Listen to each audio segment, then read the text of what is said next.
نحمده ونصلي على رسوله الكريم أما بعد فأعوذ بالله من الشيطان الرجيم بسم الله الرحمن الرحيم هو الذي أرسل رسول بالهدى ودين الحق ليظهره على الدين كله ولو كره المشركون صدق الله العظيم صدر وقار قابل قدر واجب الاحترام علماء کرام پر سٹیج باندې ناس زموږ صوبایي قائدین او مرکزی قائدین په پندال کې ناس د ضلع او د تمام اضلاع سره راغلي مېلمانه دي قدرمندو ملګرو نن دغه جلسه د جمعیت علماء اسلام د جانب څخه د کالم ملت اسلامیه په شراغلی کې منعقد شوې ده او ان شاء الله تعالی زموږ صوبایي او مرکزي قائدین به په دغه جلسه د خپل خطاب کوي او خپل انقلابي پلان به د ملګرو په مخ کې ږدي چونکې نن د الله له جانبه څخه پر موږ باندې یو احسان وشو دا د دغه جلسې کامیابي ده انشاءالله چې نن موږ ته ډېره ښایسته ورځ الله په نصیب راکړه وروستی په خدمت کې ګزارش دا دی چې نن د ځلبشیر پوره بازار بند دی د ملګرو رش دی ملګري را روان دی انشاءالله تعالی زما نه څه کار چې دغه ګروڼ دی د دغو ملګرو لپاره کافي شي دا به انشاءالله ډکېږي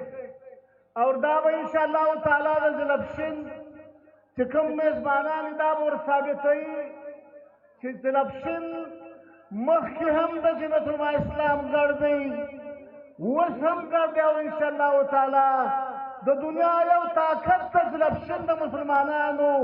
دغه محبت د جمعیت علماء اسلام سره کتې نشي بدلولی باوجود د دې چې یارانو انتهایي کوشش وکړی په کروڑا او کربا روپۍ خرڅ کړي چې د جمعیت علماء اسلام او د ځلبشین د مسلمانانو تر مابین تفریق راولي لیکن الحمدلله د جمعیت علماء اسلام ځلبشین ننګیالیو ملګرو یو ور بیا دا ور ثابته کړه چې قطعا د دنیا یو طاقت زما تعلق له جمعیت علماء اسلام څخه نشي پرې کولی دغه تعلق به انشاءالله مزید نورو مثبته کېږي دا چې به کدی نه واقع کوي ځینې خلکو دا خبره کوي چې جمعیت علماء اسلام کمزوری شو لیکن زه په دا وسه دا خبره کوم پر دغه جنوار سټیج باندې چې په تر الیکشن کې دغه یو حلقه دا اوس هم مولوي کمال الدین په 8000 ووټه لیډ ګټلې ده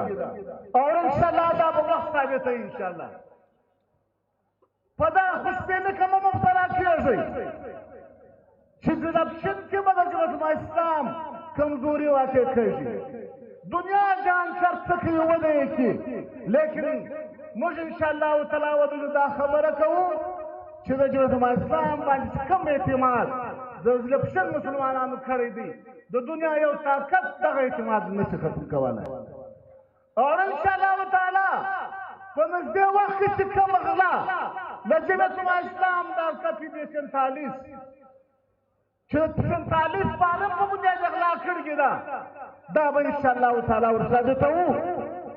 او دا خپل حق د جمعیت علماء اسلام د کپي د 47 دا به انشاءالله مثبت راوړو دغه جماعت انشاءالله تعالی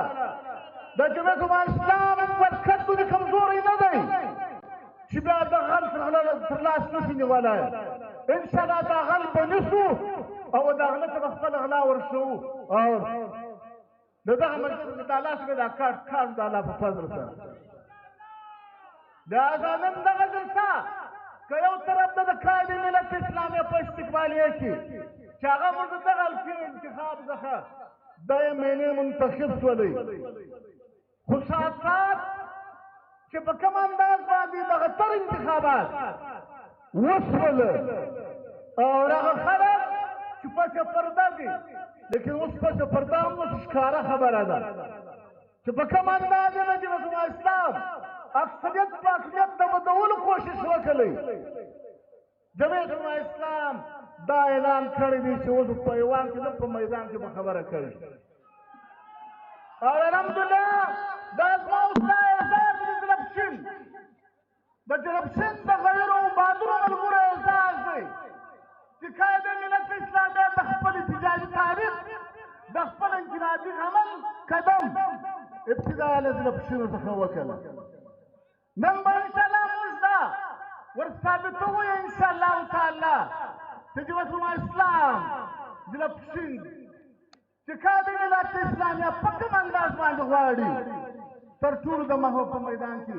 د جلبشین ورکه راځي انشاءالله تعالی دا موږ ثابته کړې ده په هر وخت انشاءالله دغه جماعت ثابته کړې ده چې کوم تاریخ د جمهوریت اسلام شروع شوی دی که د ازادۍ تاریخ وي او که د ملت مارچ باوله شي جلبشین ته دا اوس د پورې الحمدلله پر اول نمبر په پاکستان کې راغلی موږ به د دغه خپل اعزاز دفاع په هر حالت کې کوو انشاءالله تعالی نو ستا په خدمت کې دا ګزارش دی چونکه قائد ملت اسلامیه له ډېره وخته بعد د جلبشین دار ورکر دا خواهش و بار بار به دغه زلزلي جماعت د جمعیت علما اسلام د قائد ملت اسلامیه څخه مطالبه کوله چې د پښین مسلمانان دا خواهش دی چې قائد ملت اسلامیه واره پښین لاجري راوړي الحمدلله نن دغه خواهش د جلبشین د مسلمانانو الله قبول کړي